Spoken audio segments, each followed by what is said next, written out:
welcome to Talking with Tech. My name is Chris Bouguet, and I'm here with somebody who has a story to share, Rachel Madel. Rachel, what's your story? Oh, Chris, it's like the most heartwarming, amazing story, and I'm really excited to share it. I can't wait to hear it. I need a little heartwarming. Yeah, okay. So I was working with one of my students last week, and autistic student, I think he's 12 years old at this point, maybe 13. He's like getting into his teenage years, and I've been working with him for a very long time.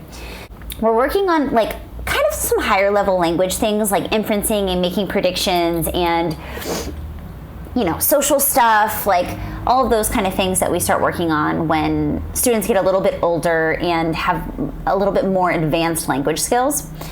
And I shared with him, oftentimes I'll use animated shorts. I love using animated shorts in therapy. I feel like they're good for all different kinds of learners.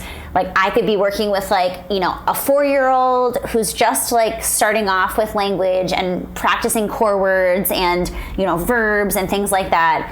And then also, you know, working with older students on perspective taking and narrative skills and things like that. So anyway, I watched a new animated short with him, and I hadn't seen it before, and it was pretty sad, if I'm being honest. Like I was thinking, and I have a team of interns that kind of help with like the online side of my business, and they had added this, and it was a great animated short. It just like wasn't super happy and fun. So anyway, it was about this little boy who had lost his father, and I watched this with my student, and he started talking about an onion. And I was thinking, like, why is he talking about an onion?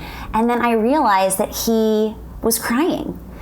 And it was the sweetest moment because he was so confused. And he started asking questions like, am I crying because an onion?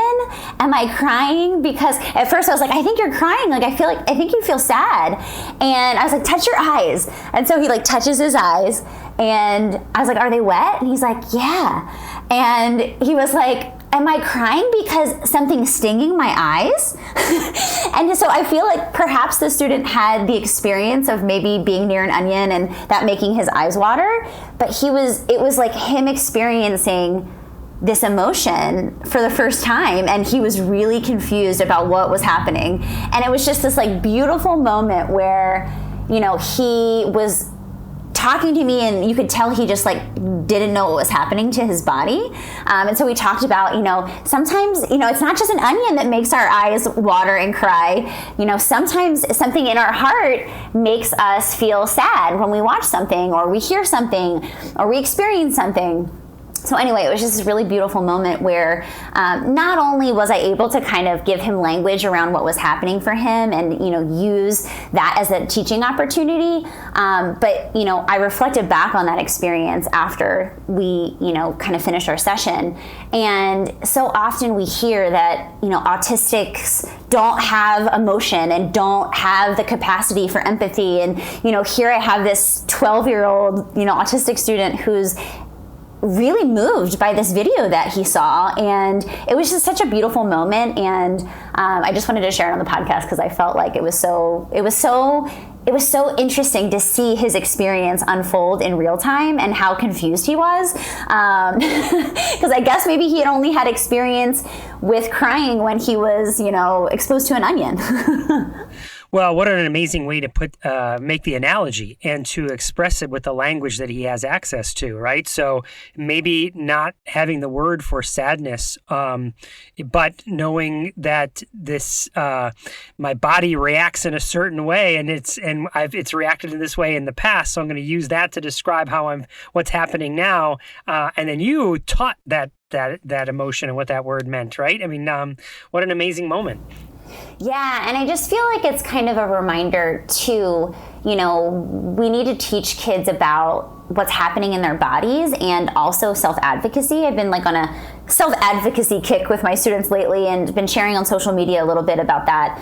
And I just feel like it's important not only for us to talk about things as they come up in real time, which this came up unexpectedly. I was like, oh my goodness, like what's happening? And then I realized I made the connection. Like, we just watched a sad video. I think he might be crying right now. Like, this is a moment to teach him what sadness is and why it comes, and that, you know, it doesn't stay. That was also another kind of point that I made for him, because he got upset. Like, he was like wiping his eyes, like crying, and he kept kind of replaying the scene in his head where like the boy lost his father. He was kind of scripting, and you know, I said like, it's okay to have sadness, giving him kind of permission for that, because I feel like oftentimes, you know, a lot of times we are trying to get kids to feel better, and we're like, don't be sad, instead of validating the experience of sadness for kids. And so I feel like there was that opportunity too. But again, like, I think we also can do a really thoughtful job of creating experiences for kids to teach them, you know, teach them what sadness is, you know, not just as things come up in real time, which again, we should be targeting those things too. But I feel like oftentimes our kids need more explicit teaching and repetitive practice with certain concepts and certain ideas and certain self-advocacy, you know, phrases and things like that. And so we can take the experience that we have in real time and then think, how can I create an experience to kind of reiterate what we already practiced and what we already talked about? I think that that's like a really good way to guide the therapy that we're doing.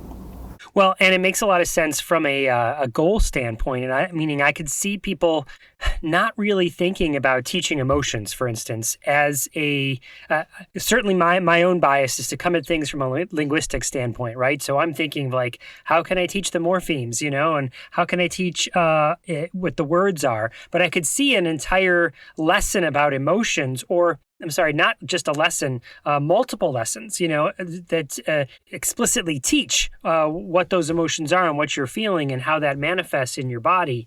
I think that would be really important. That's why I say from a goal perspective is I wonder how often there's goals that are about emotions, but not necessarily pairing them with the language, or they're only certain emotions, or it's about abatement of emotions, like we're not going to do that anymore. So I could really see that as a future target. Yeah, and I also think that the way we typically target emotions is like not great. Like, we're showing kids pictures of like, you know, a sad face and like a frustrated face, and we're like, how are they feeling, right? And it's just like, you know, we are not really doing our job in teaching what that emotion is if we're not anchoring it into an experience that a child has had. And so I like really am thoughtful about talking about sadness and then talking about modeling that for a student and saying like, sometimes I feel sad when my mom goes away too.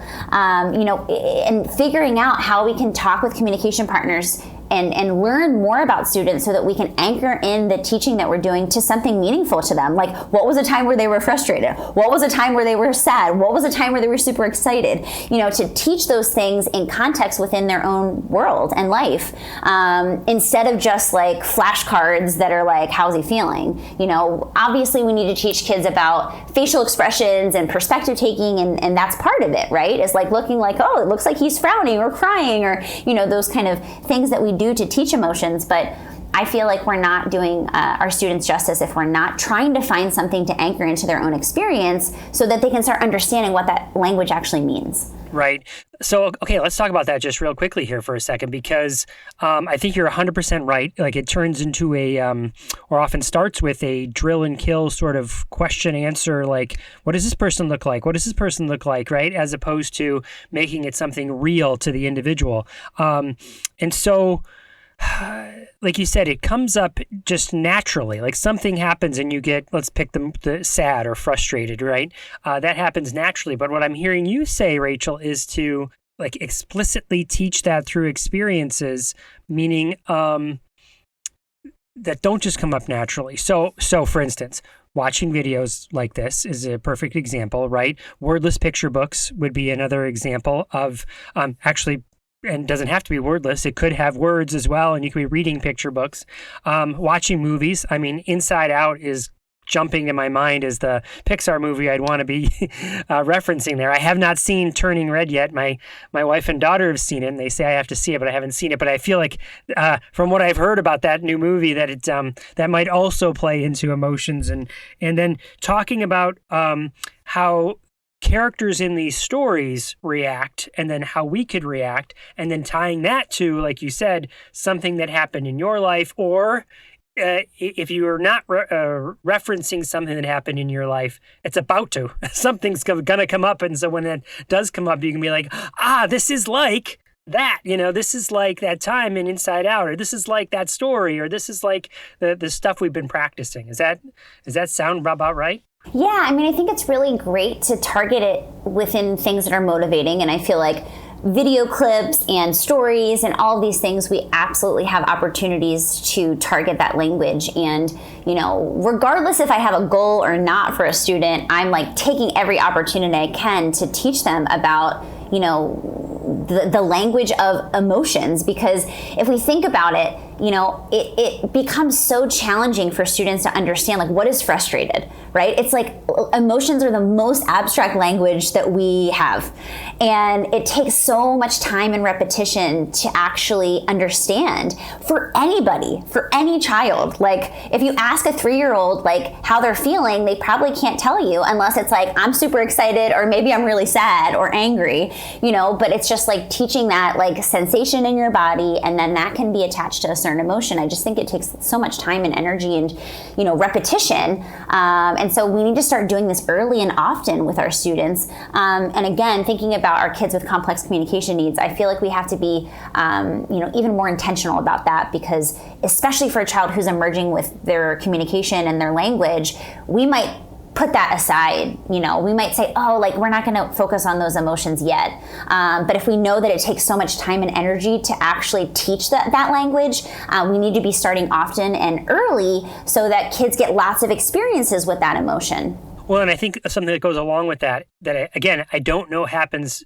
frequently enough, is us as the adults modeling what our emotions are and putting our language with it, right? So let's say you go into a classroom and the student is climbing up on the furniture, right? And so immediately that's a safety issue, so you come over and you guide the student down off the furniture. But then say, that scared me. I am scared. This makes me feel scared. And just labeling your own emotions that way helps. Then in the same way we model what the words mean, we can model what our emotions are. And I feel like that's something we don't do explicitly quite nearly enough. This just saying, I like it. It's happy. You're making me so happy. Or I'm feeling happy today, or any of the other emotions that we might be feeling throughout the day. Just labeling them and using that as a teaching methodology. Yeah, I think you bring up a good point too, Chris, which is we tend to get the device out and start modeling emotions when they're like a child's escalating, right? It's like when they're like upset. We're like, it looks like you're feeling angry because you threw something across the room, or like you're sad because it's very visible, you're crying, right? But it's like we need to also model the happy emotions, right? Like excited and, all of those other things too. So I feel like it's a good reminder that we could be kind of helping children, learn these types of language skills in every opportunity throughout the day. Whatever a child is showing us, I think it's important to kind of model that language over time so that kids starts solidifying for them. You can't see it right now, but I'm tearing up, crying. Maybe it's my onions here. I have one more story to share that just popped into my brain. Thinking about, our kids with complex communication needs. I was working with a family, and I walked into a session, this was years ago, but I walked into a session and the child was just emerging with communication, just got him started on a device. We definitely opened up that feelings folder, and, I was like, whenever we're feeling anything, let's try to model that language. And I was working with a student, and he started crying in the middle of my session. And that nothing I did seemed to be the reason that they were crying. We were like having a happy moment, playing a puzzle, and all of a sudden the child burst into tears. And I never had seen this before. Like, this wasn't a child who was escalating in my sessions. Like, sometimes they would get, super excited, but I never saw them cry, and it felt so odd to me. So I like walked out and I was like, hi, like to the mom. I was like, he's crying right now and I'm not really sure what happened. She's like, oh, like grandma left this morning. Like grandma left and I feel like he might be feeling sad. So I was like, okay, thank you for that information. So I go back in and, I like make sure that grandma was on the device. And I said, oh, like grandma left this morning, grandma go, right? And I said, you might be feeling sad because grandma's not there anymore. And you would not believe it, Chris. Like after I left, like first of all, that helped him feel better, right? So it was kind of like I validated his experience. And then after that, like mom was like, he's been saying grandma sad like since you left. And like crying and then like feeling better, we validate it and then like it keeps happening. But it's like, this is a kid that like I would have never assumed that they could pick up that language that quickly because we were working on like, very basic communication. Like we had just started using the system. And I feel like it just is a perfect reminder that we have to presume that children will learn, and especially when children are emotionally charged, whether that's like super angry or upset or, super happy and excited, those are moments that really solidify and stick with kids and adults too. And so I feel like it's just a great reminder of, just making sure they have access to that vocabulary, trying to like be a detective and figure out like what is going on here. And I gave that student the words to communicate how he was feeling and why he was feeling that way. And to this day, he still will communicate when he's sad about someone leaving. And it's not just grandma, it's generalized to other people too. And it's super exciting for me as a therapist because it's just like we had that moment together and now he's able to communicate those things. Well, a couple things there. First, shout out to grandma and grandmas everywhere for making them feel sad that you're leaving and not like rejoice, right? Like, oh my goodness, thank goodness she's gone, right? Like, you're like sad that you're not there. So go grandma, go best friend. But the second thing there that I was thinking was how you use that as a teachable moment, meaning, again, what might happen so much more frequently is let's look at this sequencing cards of a old woman and a child together, and then the next is the old woman leaving the house, and then the third thing in the sequencing card is grandma getting on an airplane, and the last one is I don't know, the boy sitting alone in his bed, but that's one way to teach sadness, and sitting on the bed looking sad, right? That's one way to teach it, and it's really, but that's not going to emotionally resonate with anybody unless it does, meaning unless that story is very real, happening to that person right now, and now you can take that moment and use it as a teachable moment. Yeah, no, I completely agree. I feel like hopefully this podcast episode is reminding everybody like how we can do better when we're trying to, teach kids how to talk about their experiences. I feel like that's kind of the takeaway for me here is like, how do we really observe what's happening in real time for students and then, help try to give them a language to communicate in the best way possible. And then the next step is, which I feel like not everybody does this next step, how can we think about that and shape the lessons that we're building for students to really practice and repeat those types of language so that we can actually get it to generalize. Because again, I feel like if I just talked about sadness the one time the student's grandma left, it just so happened that he picked it up really quickly, but not all of our students are going to pick it up that quickly. So how can we again take what we're seeing a child and observing a child experience and then figure out how to shape that with the work that we're doing. That can help guide the therapy that we're doing and the lessons that we're building, instead of it just being like arbitrarily like, let's practice go, like go dog go. Like it needs to resonate with kids if we expect it to actually generalize and be a skill that we actually can teach them. And I think something that goes along with that is that I don't know that we said it explicitly, so let's say it explicitly, and that is lean into those moments. Don't lean into the abatement of it. I could easily see someone crying in a session and being like, stop crying, stop it, and telling them like not embracing the fact that someone's feeling their feels. And so lean into it is and respect it. Yeah, and it's just like, I think that's an important reminder for all kids, right? Is like, because we go in as adults trying to make kids feel better, but we say things like, don't cry, instead of saying, it's okay that you're feeling sad right now. Like, you're feeling sad and that's totally okay.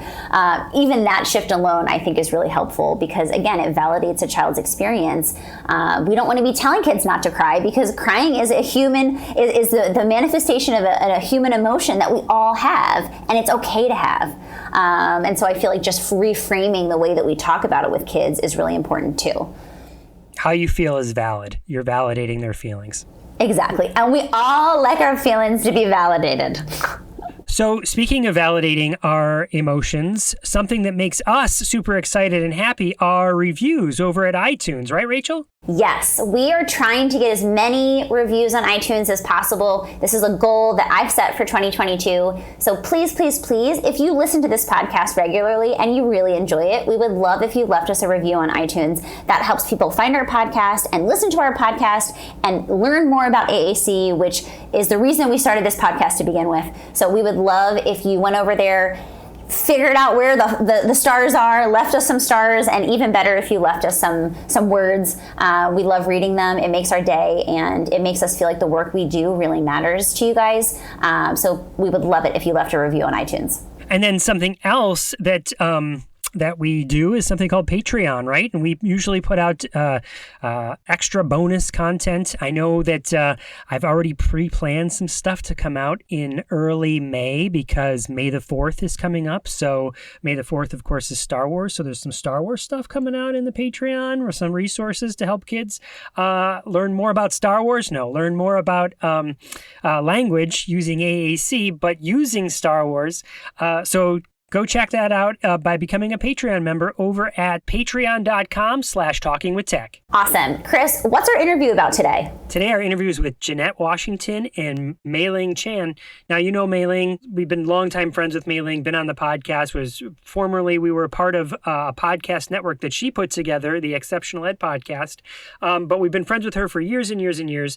And she reached out and she said, Chris, I have this friend, Jeanette, who works more in the literacy space and working with students with dyslexia, but she is doing lots of presentations and she wants some advice on how to put together her presentations and just kind of someone to brainstorm with. And I said, want to record it for the podcast? And she said, absolutely. So I think this interview is going to be more about putting presentations together, some friendly advice, us brainstorming together, which I think a lot of people on this podcast, a lot of people listening to this podcast, that's what they do, right?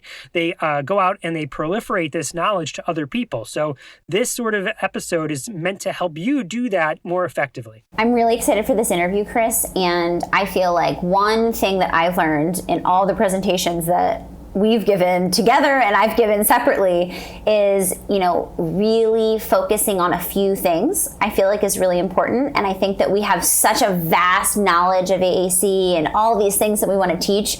And we just have to be careful about overwhelming our audience with too much too fast. Repeating the same important principles over and over again is going to get a lot more, you're going to have a lot more success that way than, trying to communicate lots of principles but only like touching on them once and giving to somebody way too much information. So I feel like I've learned that over the years, that like really streamline what you're saying, how you're saying it, and keep repeating it. Could not agree more. All right, let's roll into the interview with Jeanette Washington and Mai Ling Chan.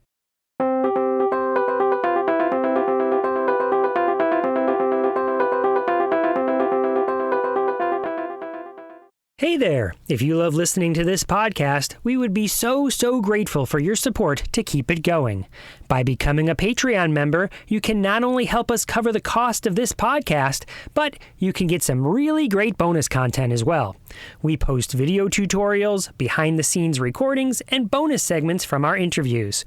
We would love for you to join us by going to patreon.com/talkingwithtech. That's patreon.com/talkingwithtech.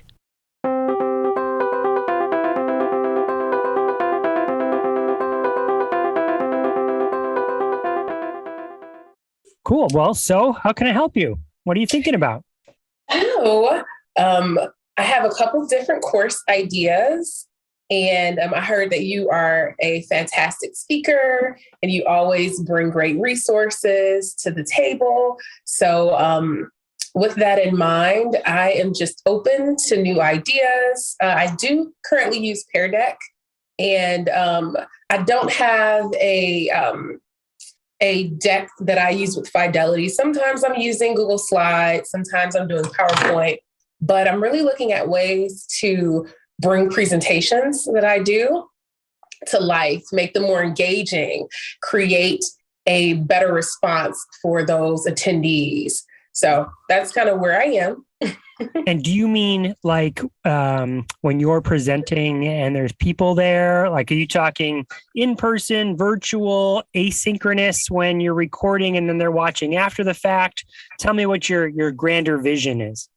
Wow. So that's a fantastic question, because I honestly was just thinking about like online or digital courses and things of that particular nature where people are kind of self-paced and self-guided.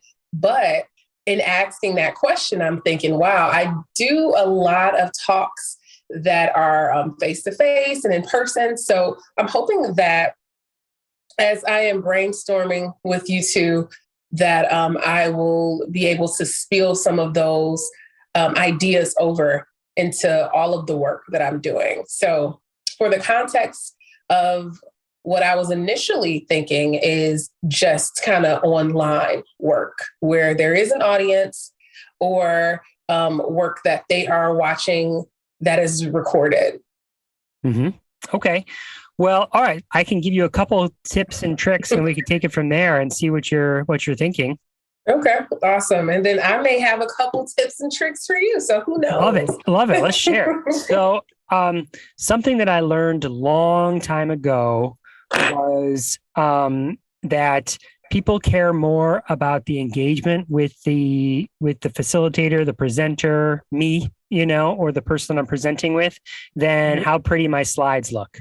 So on anything that Chris Bouguet is doing, you're not going to see something from like Slides Go or, like any of those template warehouses that you can get to make your slides look all fancy and pretty. One, they're typically an accessibility issue, and I do a lot with accessibility, right? So a long time ago, I made the decision, I am just going to have a simple background of white, just a white background with black text and an image, or, like I'm big into memes or, some sort of a Bitmoji or something like that of myself. But the whole keep it simple. And one of the reasons that has really boded well for me over the years is that oftentimes when different organizations will hire me to do a presentation, I'll have done this presentation that was 3 hours. Well, they only have 2 hours. So I'm going to, and they want a slightly different variation. I want this geared towards parents rather than teachers or whatever, right? So I am often stealing slides from previous presentations and sliding them in and out. And if each time I was doing a presentation, I was picking the perfect Slides Go template, there'd always be having to go back and fix the aesthetics of it. But if it's always just the same, keep it simple, white with black text and little modifications here and there, then I can make those adjustments a lot faster and with a lot less frustration. So how does that sit with you, and how does that compare with your experience? Okay, so couple different things. First, I think that's very masterful to keep it classic. My logo is actually black and white, so it would make a ton of sense to just slap it on there and keep it pushing. But I have found myself being distracted by all of the frou-frou and the exciting slides. And so that is what I have been doing for the past, I'll say about 2 years since the pandemic. I've been really drawn to the aesthetics. And if you ever spend time on my Instagram, you will know that I'm all into like graphic art and this and that. But I think that this is a a surefire way to make sure your point is getting across. I spoke in Toronto once at a accessibility conference, and this was probably one of the first that I had ever did outside of like working in a classroom. And this was like my first like big deal presentation to people who were non-educators. And afterwards, I asked, like, does anybody have feedback? This is a quaint space. I'd love to know what you all think. And they like were going in on me, like, you didn't have this and you used all of these pictures and you didn't even describe. We have people here that are blind. And I'm like, whoa, wait, I didn't know. So it only takes once. So I will say that you are spot on as it relates to like using memes or GIFs. That could be a miss. That could certainly be a miss when you're using all of the pictures that are lively, because you are excluding those who are unable to see those pictures. And even if you describe it, I still think they'll be missing the mark. So I love what you said there. Go ahead, May.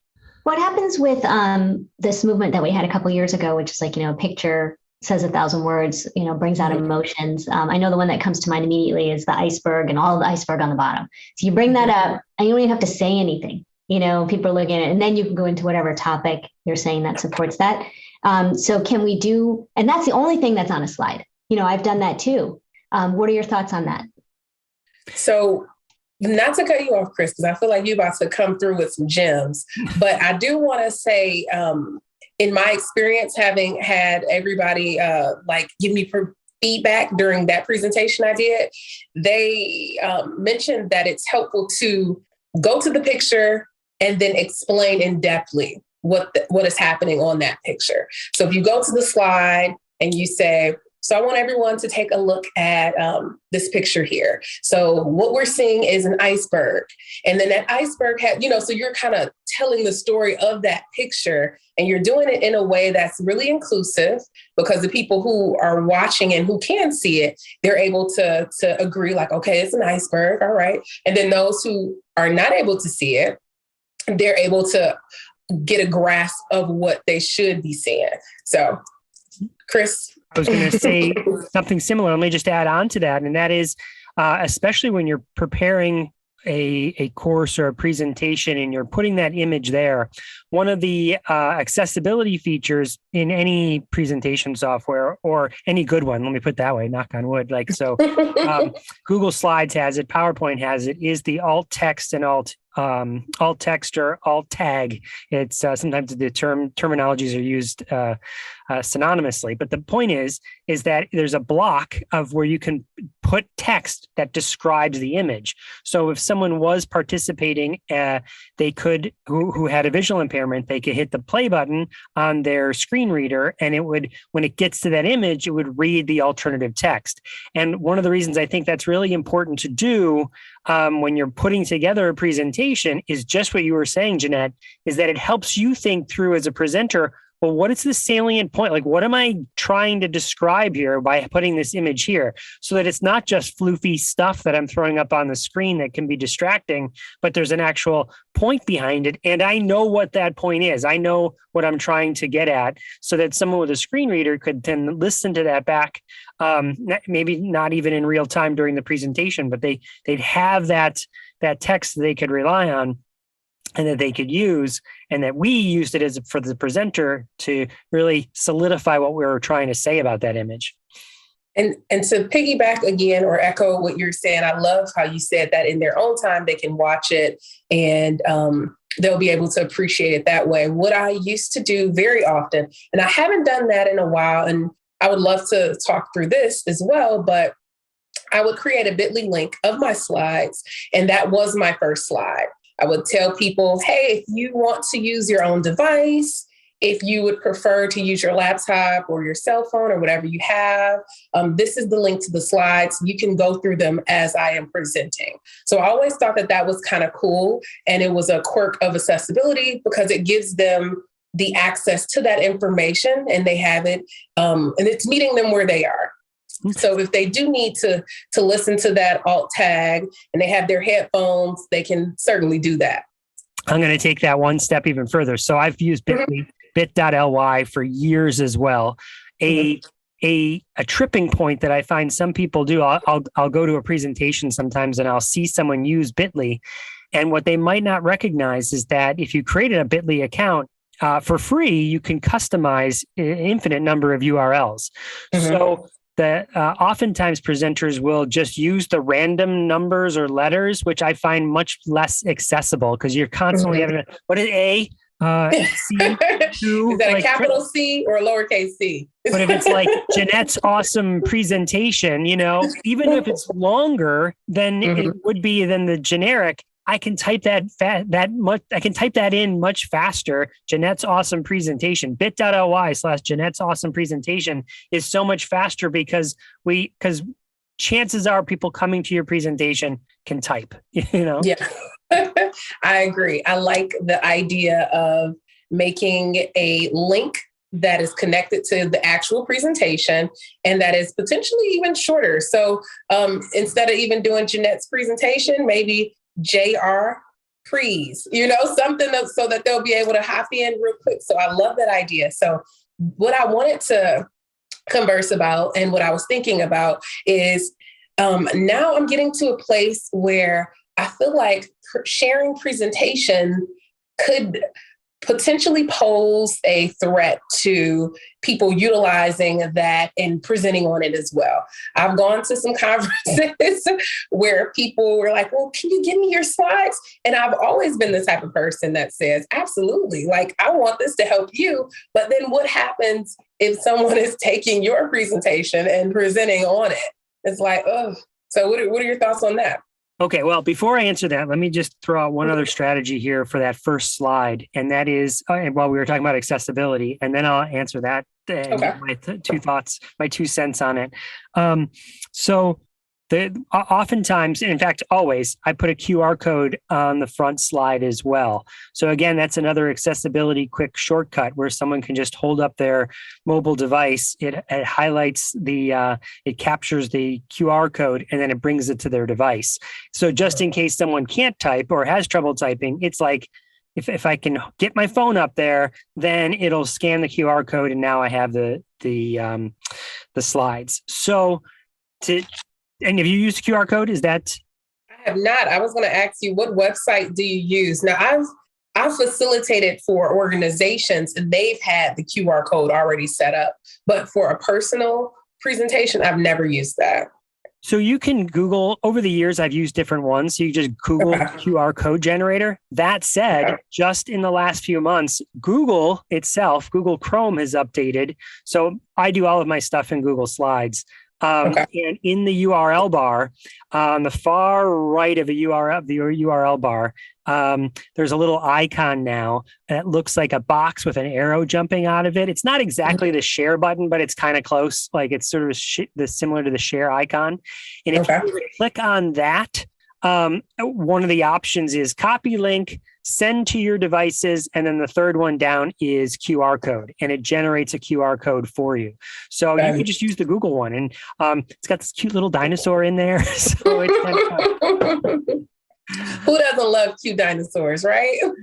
Now, as far as the problem of someone stealing your slides, so first, I find that's exceptionally rare. Like it can happen. I've talked to other presenters where a good friend of mine once was like, he was walking by the room, was like, oh, or heard the title of a presentation at a conference. And he was like, oh, that's similar to mine. I do stuff on Chrome accessibility.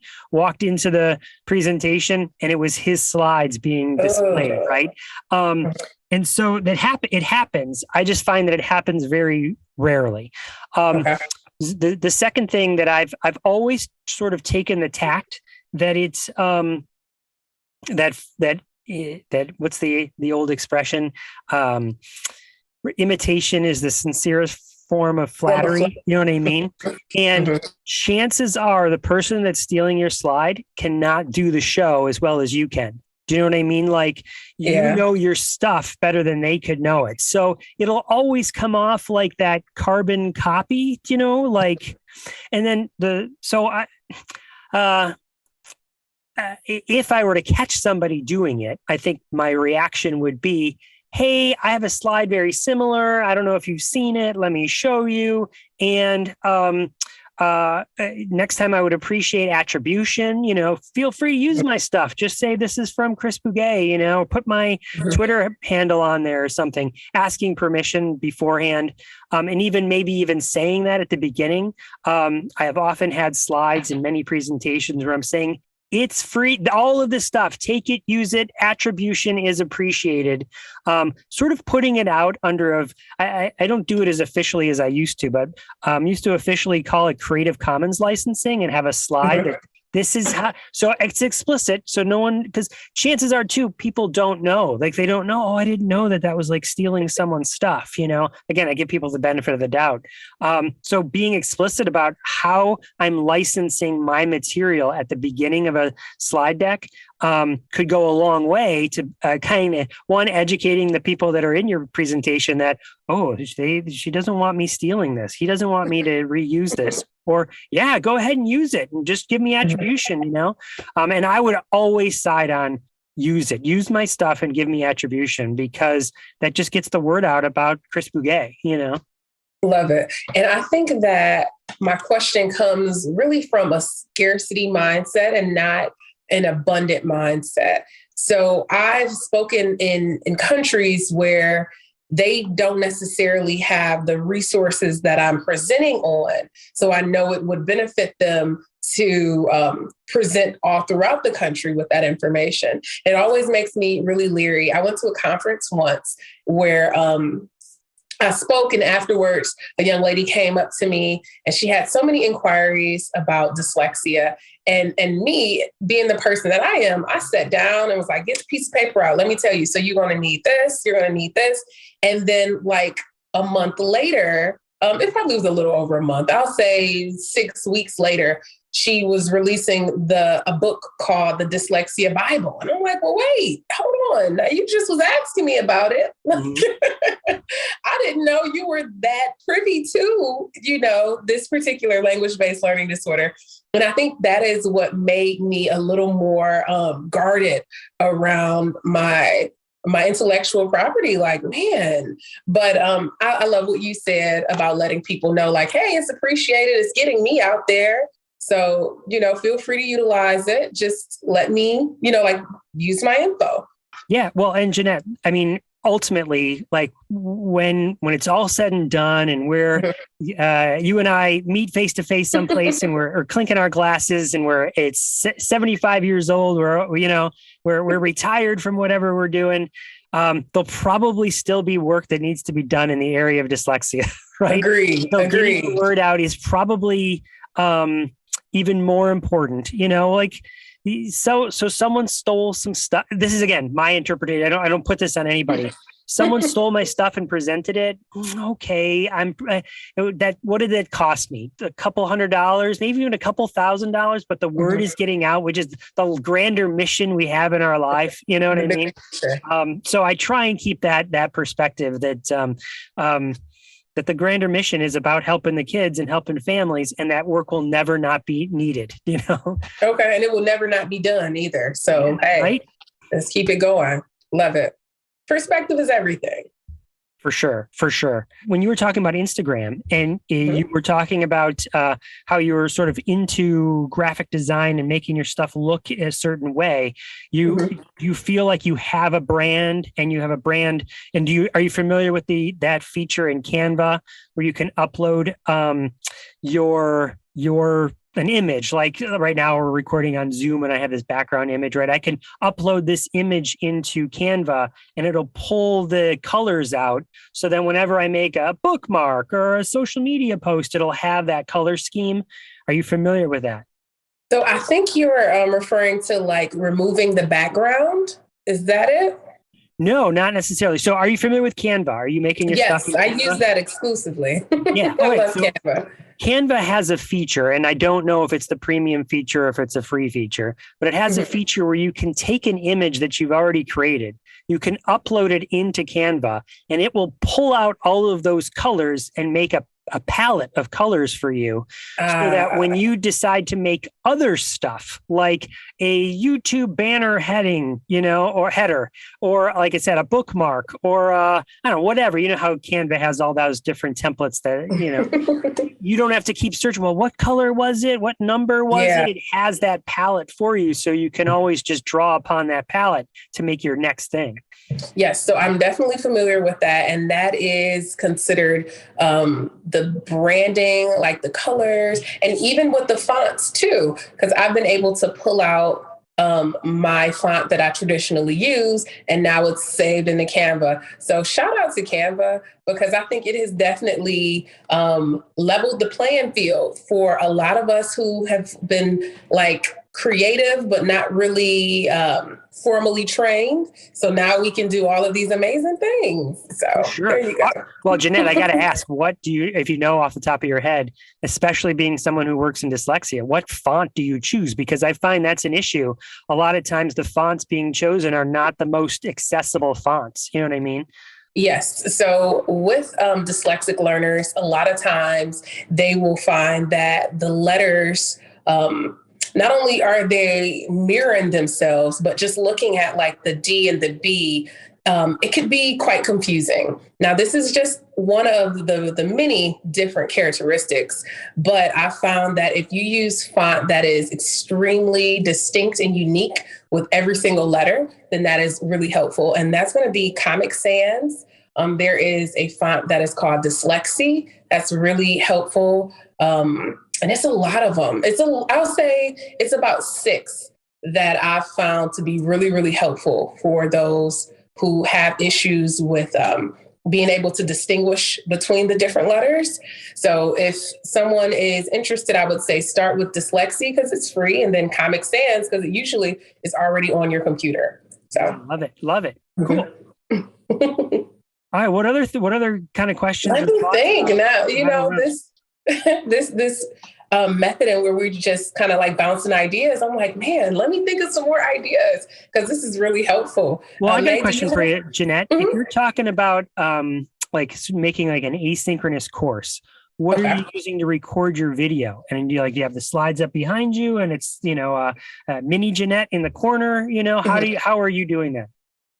So honestly, I've been using Zoom quite a bit. I find that is really accessible. It's super easy, no guesswork. Just hop on and start recording, have your slides already shared to your screen and go from there. During the editing process, you can do some other things. I did see the other day, I purchased a course from a classroom teacher, and this course was all about looking at different ways you can monetize your experience in the classroom. It was a great class, great product that I bought, and it's by Miss, let me see, I think it's Miss Caldwell's classroom or somebody's classroom is the name of the person. But anyways, so what I noticed about her particular courses is that her face was circular and it wasn't that traditional square Zoom. And I was like, I didn't ask her, but I'm intrigued to see whether if there are some other products that could be helpful to keep you on the screen, but to maybe you're a circle now and not that square where you're cutting off stuff. Mm-hmm. Well, so I don't know what specifically that could have been. It could have been a mask that is placed over the video. So like I would know how to do that. The way I do it is record with Zoom. And then I take that video file and I'll put it in WeVideo. Again, because I have access to WeVideo. WeVideo is an online video editing tool. And then what you have is you have your different tracks, right? So you have your audio track, you have your video track with the slides behind you. And then there's the presenter, right? Mm-hmm. And I could see how you could put a mask over that in the same way you overlay text or something like that. When I say put a mask, I don't mean like on my face. I mean like a circle. That's so prevalent now. Yeah.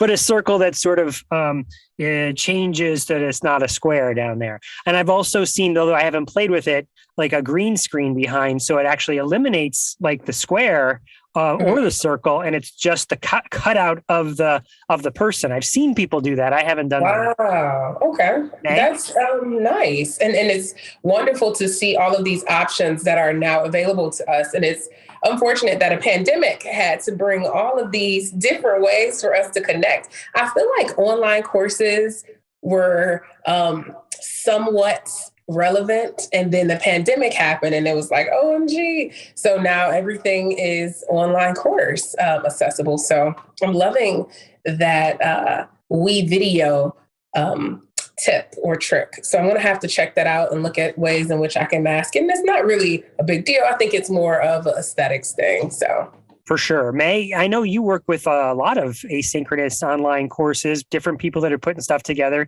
Have you seen cool tricks this way? Yeah, I wanted to share Timothy Kretschmann. He came to us. He does Commobles, and he is a former director of special education who now focuses on trying to bridge the gap between us creating all of these great accommodations and teachers actually using them. And so he did a presentation for us, and he had his slides behind him virtually, used the green screen, and he wanted to be walking, talking, and moving. And we got a lot of criticism back during it and afterwards, just saying that it was difficult because he was sometimes standing in front of the words, distracting. I was really surprised because I was like, that is so cool, because you can see his whole body. And he was moving and shaking. And he said, I wanted this to feel like an in-service where we're all together rather than just half of me floating up in the top right corner. So I was surprised at that. So I just wanted to give that back to you guys. So what he said is maybe then next time he would design the slides so that the words are here. And he has another camera. And so he had the camera looking at him, also making sure that he's looking at the right camera all the time. And so he's, speaking to the audience. So these are just a couple of things that kind of move us into more like directing and acting almost, right? Just making sure that the set and everything looks the way that you want it to look. Oh, May. So I've had that exact same experience where I've recorded everything, then I'm putting the video together, and I've had to move the box around because wherever the box was might be covering an important piece of the slide. And as I was doing it, I was thinking, okay, this is probably a good thing because it probably shifts people. Oh, Chris is up here now. Oh, Chris is down here now. You know what I mean? Where you're not just like, can imagine 2 hours, someone down in the bottom right-hand corner and you're going through slides or however long it was, can start to get a little bit like, so that's another, I think, piece of advice there is keeping whatever you're doing short and bringing up, keeping it well-paced. I think TLDR is a real thing. Too long, didn't read. And same thing when first thing someone sends you a YouTube video, the first thing anyone does is look at how long it is. If it's over 7 minutes, you're not watching it. You know what I mean? Or you might, if the person, you might turn on like, hey, can I change the speed and put it up to like 1.5? Because I don't have time to watch a 7-minute video, No. So your course, breaking it down into small chunks where it's small, like what point am I making? Then, and it also, I think, gives people a place where they can then jump off, pause, and come back to it. Now, I think with YouTube, the company in itself benefits from longer videos because they can put more ads in there in that way. But I'd have to agree with you. This is an age where we are all trying to really understand how we work because we've been thrusted in working from home so frequently. So our attention spans have been impacted severely. I certainly cannot watch a video longer than, I'll give you 10 minutes and that's it. That's all I can commit to. And I have to move on to something else. I do think that there is brilliance in the way that we are presenting and how you can have the different bullet points very succinct and then your face or your body formatted to where they can still see those bullet points. Now, I've worked with a company before where I was facilitating for them, and their thing was that, the bullet points are just to jog your thought process, but you're not supposed to be reading directly off of them. So that brings up another controversial, thought in the way we're presenting. Like, should you be reading verbatim or should you just bam, bam, and then go to the next slide, you know? Well, okay. So it's so funny you say that because I was thinking of bringing up this point back when we were talking about the accessibility of images. It's sort of the same thing when it comes to text is that, and I think the answer is still the same, is that you've always heard, right? Everyone hears, don't read the text off of slides. Well, I feel like that is an accessibility issue where I've learned actually you do read the text off the slides, but it doesn't have to be in a Ferris Bueller sort of way. Like, let me, Bueller, yeah, Bueller. Like, let's talk about here's the point, the bullet point, and now let's talk about it for a second. Here's the bullet point. Now let's talk about it for a second, and you can move through it in that way that you're meeting the accessibility needs, but you're also getting it's not droning on. May? So I'm a control freak, and what? Are you guys saying no, you're not? Oh, we cut out there, May, by accident. Cut out, I think. The latency, that's what it was. And when I have, like, I know you're not supposed to have more than like 4 or 5 bullets. I mean, that's like the rule, right? You just can't have all this text. But I like to come to a new slide, have the title, and then start with a bullet. And I still like animation because I'm controlling it. But I want to ask you guys about that. So they have the handouts, they can see it all, but we're just talking about that first bullet. Because if you open it up and there's all 5, you can't read and listen at the same time. And I know I do it too. I'm visually scanning all 5 of them. And the person is already deep into, discussing bullet number 1. So what do you guys think about animation? Because I think there's been back and forth about don't have anything sliding in and fading in and out, I think that it can be overdone. Moderation is key, as we learned earlier with Chris saying that he likes to keep it black and white. So I think that animation certainly brings that engaging layer to the presentation, but let's not overdo it. I think sometimes we can make it more chaotic than it needs to be.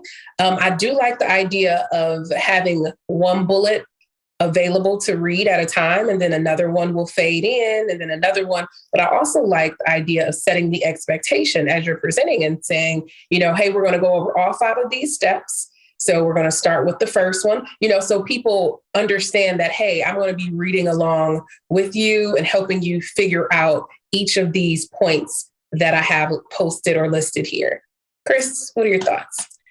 So for me, it's extremely rare that I'm going to have bullet points on a slide in general. If I have 1 or 2 of those in a slide deck, that's a lot, right, for me. Because what I've learned over the years is instead of putting bullet points on a slide, I will take each point and put it on its own slide. Let's text. Why stick on one slide and hit animation? It's harder to swap in and out later on. If I'm changing to a different presentation for a different organization, it's more stuff I have to manage. But having that individual slide, here's the one piece of text you need. And then again, I like to try and make it fun. So I will have some sort of meme or image that goes along with it, unless it's like, this is the point. And it's just the text, to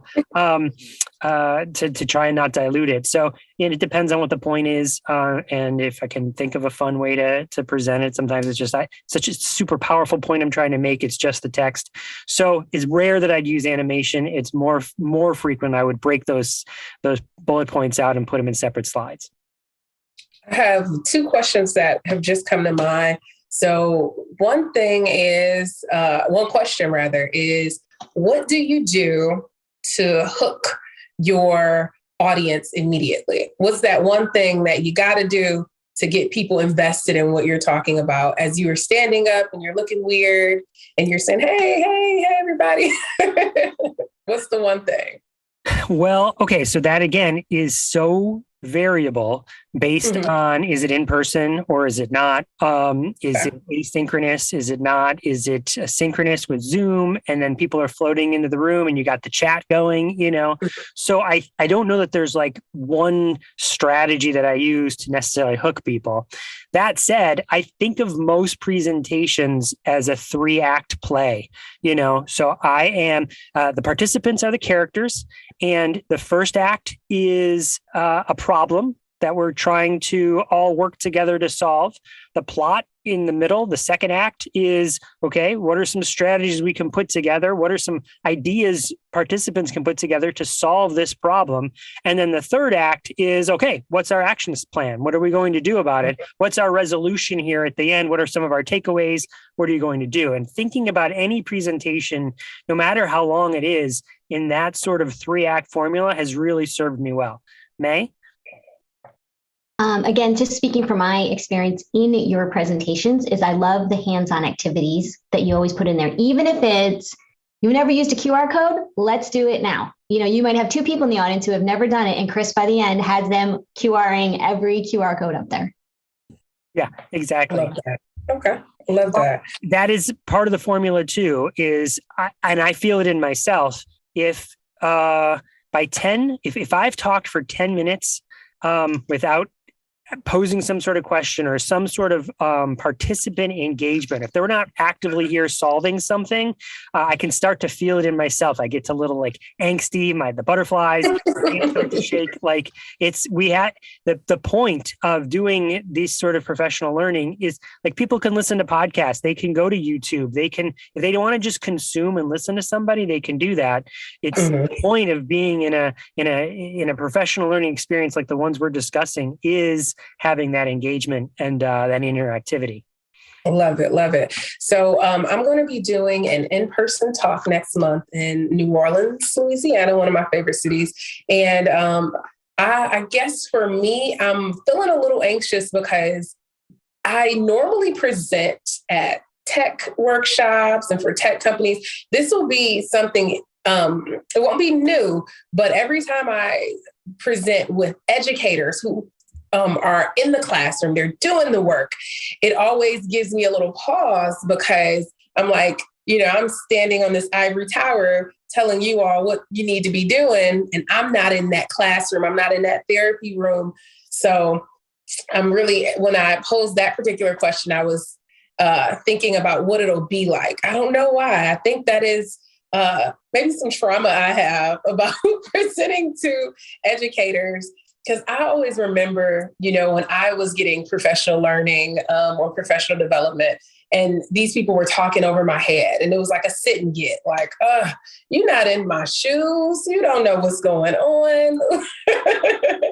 So I think that was helpful, though, to think about this 3-act play and to understand that this is a problem we're all solving. First, you have to pose that problem. Then you have to maybe pose some variety of ways that the problem can be solved, and then the resolution itself is exposed at the end. So yeah, well, for sure. And when we're asking people to solve that problem, I find letting them solve it and then guiding them to things they hadn't thought of before, you know, and that can happen through reflective questions like, all right, I see the strategy you're putting here. Have you thought about what technology are you using? Okay, what technology can help us? Have you thought about having text read out loud? What do you think would happen if we had text read out loud? What would your students do? You know, like posing questions to them, but I think really authentically letting them answer questions has really, again, served me well because it gets them, again, engaged. Like, and I don't have to be that sage on the stage answering it all and knowing it all. It's more about them. And then filling in my expertise here and there. Okay, here's some gaps I think maybe we missed, you know?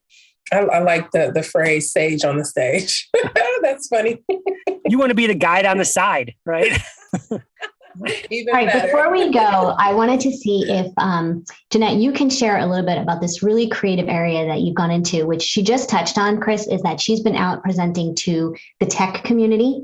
And I don't know if this is anything that you would be interested in, but I definitely think of you as somebody who could, if you haven't already, because I don't know what you do outside of our community, looked into using your expertise and moving it into other professions. And so I've learned so much from her. I'm really excited. I'm going to start doing that myself. And I know you have so much value. So just listening to her, you know, who knows what might resonate with you. Well, Jeanette, let me ask you there are you going to organizations like, let's say, a company, and they're like, how do we make things more accessible? Because we recognize that we might have people, we might have a dyslexic community in our employee population. How do we support them better? Or how do we make our products more accessible to everybody so that people who are living with dyslexia can access our products better? Is like that's sort of the avenue that you're taking? Wait to hear she's blowing it away. I'm so proud of her. So I will say that it is a little bit of both of those people in the room. Usually there are companies that contract me to come out and provide a pathway towards retaining, recruiting dyslexic and other language-based learning disorder employees, because now the world is starting to see how valuable it is that we are bringing people that don't necessarily think like us or look like us to the table so that we can create innovation and we can have these efficient processes and streamlines in place. So a lot of companies are coming to me and they're saying, hey, we want to get more people who are differently abled on our team, or we have some people who are differently abled and we don't know what we're doing to facilitate their stay. And we just need a little more assistance. We need knowledge around that. And so one of the things that I've talked about is creating those employee resource groups where people have those like-minded individuals that they can connect with. And just creating a safe space where people can authentically show up. Because what we'll see is a lot of individuals who have disabilities, they do not disclose that to their employer. I believe from the statistics I read, there's about 70% of people who have ADHD or dyslexia or any other language-based learning disability or disorder. They're not telling their employer because they're probably scared to get shunned and pointed out and say, hey, this person is different. Look this way at this person. Or B, they don't want to get less work or to be treated in a manner in which at work where they're like, oh, you're not capable of doing this, so we're going to have you do this. So that's just some of what I've seen. And that's like that precipice of the iceberg. But I hope that answered your question. Yeah, well, that's exciting to hear that you're having companies reach out to you and understanding that diversity in every form of that word helps, and they're looking for and makes better products and makes a better working environment and leads to innovation. And so taking active steps to actually hire people and bring them in and say, okay, we recognize this is a weak spot for us. How do we change? That's exciting to hear. And yes, May, I'd love to do more of that. And yeah, I'm thinking about like just the dialogue we've had about creating presentations that are accessible. Just looking at that interviewing process. How are companies making their interviewing process more accessible to, let's say, someone that's on the autism spectrum? Like, what are you doing so that that person feels safe in that interview and they don't get anxiety and overwhelmed? You know, here's the thing, Jeanette, right? Oh my gosh. And whatever they put in place to help somebody, well, how can we make it more accommodating for people, for an autistic or for people with autism is going to work for everybody else too. You know what I mean? Like, yes, are your current strategies really getting you to get the great employees that you really wanted in the first place? What if we just change that up? Mm-hmm. I think about even in the classroom as we're implementing the Orton Gillingham and the balanced or structured literacy and the multisensory approaches so that we can cater to dyslexic learners. We're also helping create pathways for all other learners. Who doesn't love tactile learning and, kinesthetic? So you're playing with some clay so you can learn the letter sounds. Like, I would have adored that. I had those big phonics books that we had to go and do every day. Why is that specialized instruction? Why isn't it just instruction for everybody? Thanks. So, Chris, this is where I want you to be. Is we did a presentation, a different presenter did it with Ed talking about 504s for professionals. And that is making me think of, again, going to this circuit, going to the tech world and saying, you need to know this is available to you and advocate for yourself, in addition to having the HR people in the room. So there's so many people didn't even know, especially now, because so many people are coming forward with lifelong mental health issues that they've been dealing with. We need people like you two out there. Look, I'm getting so excited. We need the people like you out there educating for our adults. We've been so mired at the school systems, right? And we always think a child with autism is in, fourth grade, right? Or a 4-year-old even, they're just so cute and we just have to work with them now. But what's happening is all those kids have grown up and they're out there working and they're trying to deal with life with people who don't get it. They don't understand the spectrum. They don't understand ADD or ADHD, like all of these things. And when I've been hearing about Jeanette's work is I feel like people like yourself, Chris, you've got to get out of our fishbowl, and I'm not saying that negative. I'm saying we need you to go out and educate all of the people that are out there in the working space and help starting to change the culture and the path for all of these kids that are still coming up, and having to get out there. That's where I was like, these two guys, you guys have got to meet. I'm trying to push Jeanette to do a course that is very specific to this, which would be, how do you get out of our professional network to share, especially the different platforms that we have. We have so many great leaders in different areas. And so, you guys connecting is great, but I really think that Jeanette doing a course that is not saying exactly how to do it, but like even what you did with me opened my mind, to wow, like you're so right. We need to start educating the real world. And educating adults. Children. I feel strongly about adults because they don't realize that it's not enough just to put on Facebook, you know what? I finally admit that I have ADHD. There's so much more that goes into that, a life of always feeling that you can't get your stuff done, that you can get strategies now at work. You can't, all of these things. Like, I think everyone is so much more, they're open and ready now. Something that resonates with me is the fact that dyslexia is hereditary. And it runs in the family.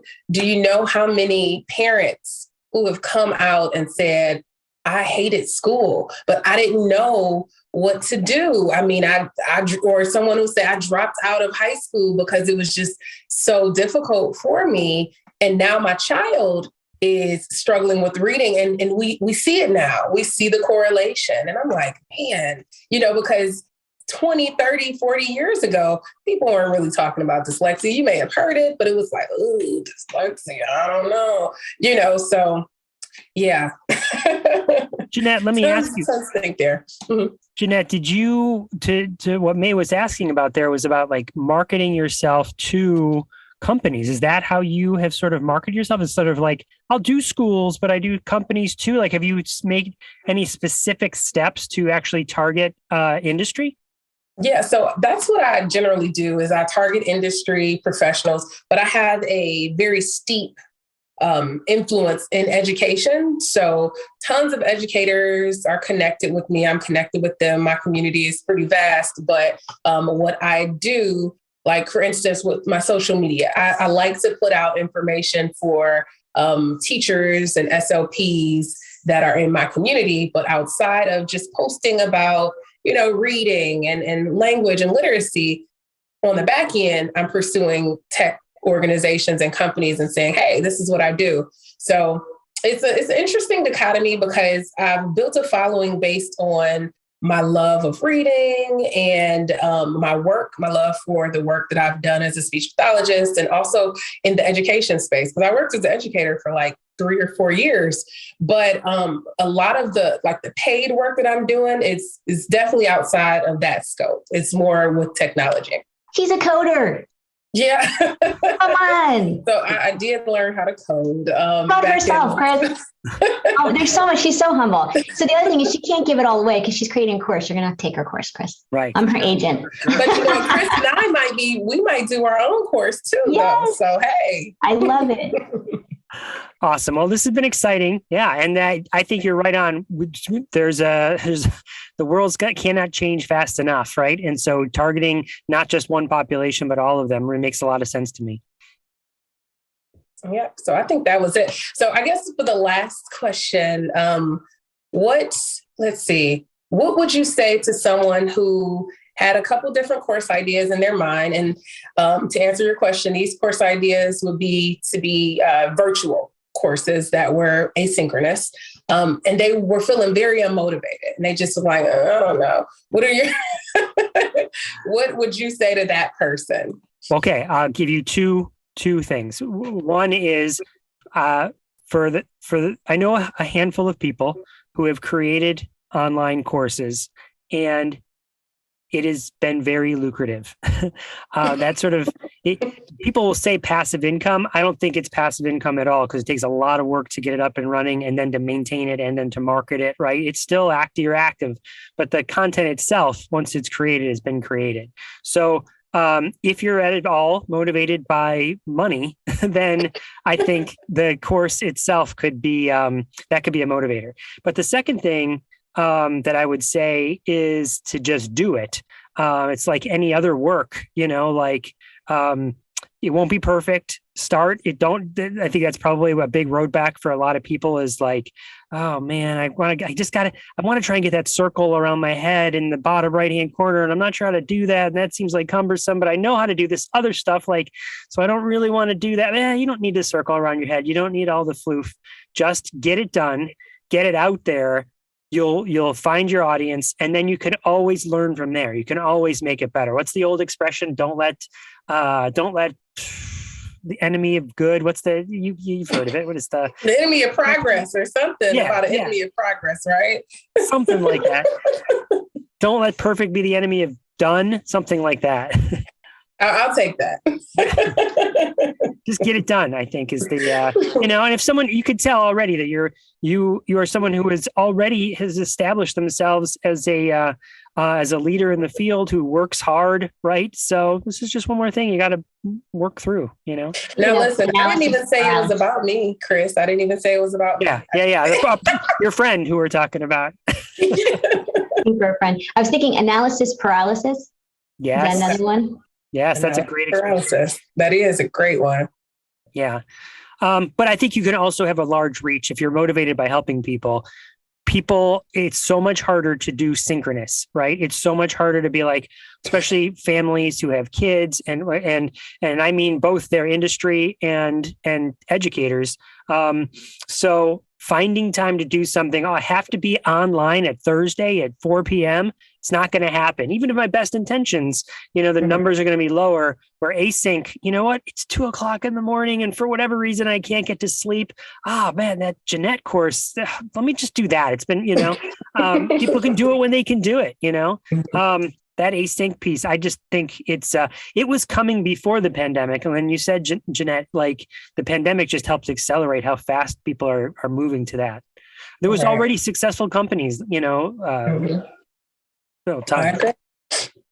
agree. All right. If all hearts and minds are clear, that's what they usually say in the Black church. Are all hearts and minds clear? And then after that, we get out of church. Because, we go to church for like 6 hours. So, so by that point, your hearts and your minds are clear. Yeah, mine's clear. How about you? Great. I always love getting time with Chris. So I'll take what I can get. Thanks, everybody.